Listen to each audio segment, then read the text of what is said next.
I would say my biggest thing is I'm trying to keep on a normal routine, working out every day, understanding that it's okay not to be okay. If I need help, ask for help. And trust me, at times it's still very difficult. But I feel like for me through this pandemic, and I feel like the relationship with my wife has grown, I mean, tenfold, like unbelievable amount, and just the things that we've been able to go through together, it's been life changing. You've also talked about how you'll never be cured and that mental health is something you're always having to deal with and make a priority of in your life. Check in with yourself and with others. How do you deal with this on just a day-to-day basis? Not just pandemic, even before the pandemic. I mean, what are good days like versus bad days, and how do you know when you need to, check in with somebody? For me, I try to do my best to live as simple as I can. At times, emotions go up, down, all over the place, and I do have a difficult time. So I will talk to my wife. I can talk to a friend. I think during this time, it's been extremely difficult because we don't have social interaction.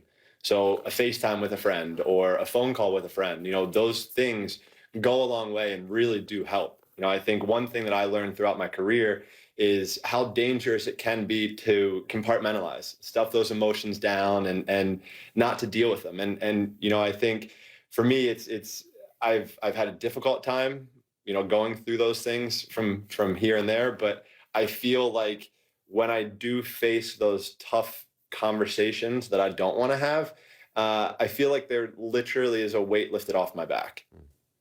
Michael, it strikes me, I mean, mental health, even within the medical community, can be a very sensitive topic for so many people. You talk a lot about this in your Weight of Gold documentary on HBO, about how we have to change the perception that problems with mental health are something we hide. We sort of power through in silence. And I think, because I hear from people all the time, especially now, who are struggling. And what do you say to people out there that may be struggling but are afraid to talk about it because of the stigma? I mean, I think the biggest thing I can say is you're not alone.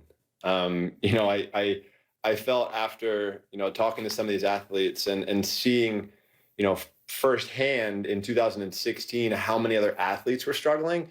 That was an eye-opener for me, but then I realized that I wasn't alone and we could all do something together and help out so many others. And I think just talking about what you're going through, for me, it's literally been a game changer, a life changer. So I think just little things like that, literally asking for help. I think the isolation, you spoke about this during the pandemic, for so many people is the thing that's so, part of what's so upsetting and striking. And one of the things I've often thought about you, I've done some pieces on 60 Minutes with you over the years, was just, yes, you have family and you had teammates and stuff, but, from the time you were little, you were going to a pool, swimming, back and forth in this lane in your head. I imagine you have been isolated in your head. I mean, to be the kind of champion that you are, the mental, isolation of it has got to be extraordinary. And so I feel like this must be something you've dealt with your entire life. I feel that it's yes and no. Like I feel, a lot of my life obviously is spent in the pool. And yes, I am staring at that black line and I'm in my own head 4 hours a day.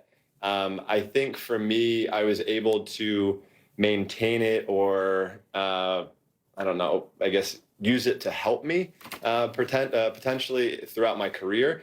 But I think now being out of the water and being dry, walking on land, I can't do the same things that I once did.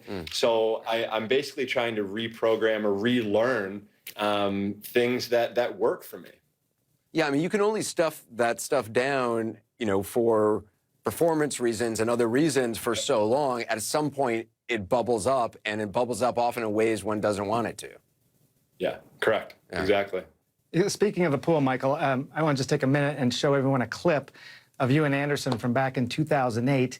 You may remember this. He challenged you to race him. Of course. He had the handicap of doing it totally. You had the handicap of doing it totally underwater without taking a stroke. Take a look. Take your mark. Go.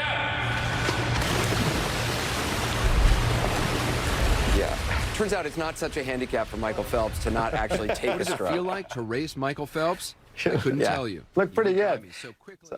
So I guess the question really is, that was 12 years ago, and you're not training anymore, Michael. Do you think Anderson could beat you now? Yeah. I still think it would be tough. Like one thing, like I said before, my wife and I lift 3 days a week. I'm working out 7 days a week, so I could still probably do a pretty good 25. Yeah, I was hoping that my incredible paleness would blind you underwater and that you would get disoriented, and I would somehow be able to use that against you, but it didn't work. Michael, I mean, I said this to you before, but I just think obviously you're a champion for all your life. You've been a champion, but I just think what you're doing for mental health issues is so important for someone like you to be out there talking about it. And the value of therapy and talking to somebody and getting help. I really appreciate it just as a citizen. So thank you. Thank you, Michael. Can I add one thing? Yeah. Sorry. I'll just say, when I first started going to therapy and talking to somebody, if somebody is scared or nervous and cold feet, I was the same way. I didn't want to talk to anybody, and I kind of felt like it showed a weakness of mine, and once I started going through therapy and still am in it, it's crazy to see how much it does and how much it really helps you. It just really helps you understand so much about yourself, and I can say therapy changed my life. Well, I hope you help a lot of people change their lives, and I think you are. So I really appreciate it. It's great to have you on. Thank you, Michael. Go Blue, Michael. Thanks, guys. Good to see you. Go Blue. If you were